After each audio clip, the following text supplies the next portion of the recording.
Welcome to Penrose Learning, where we make understanding easy.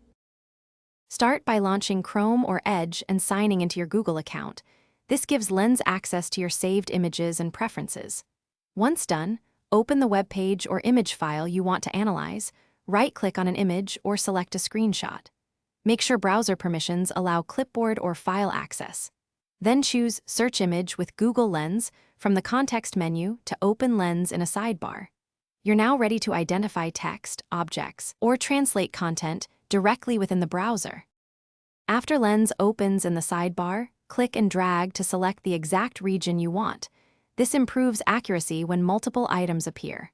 Next, switch modes, choose text to extract and copy characters, translate to convert language, shopping to locate products, or search for general info, because each mode uses different processing.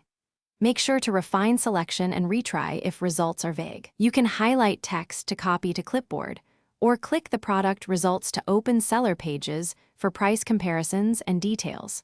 Conclude by copying extracted text, saving screenshots, or opening relevant links in new tabs for deeper research. If Lens returns poor matches, make sure the crop tightly frames the subject and use a higher resolution image. Repeat selection to refine results. If Lens fails to open, check browser permissions for images and clipboard, sign out and back in, or disable extensions that block third-party scripts. One key troubleshooting tip: clear browser cache and restart the browser to resolve intermittent Lens loading issues.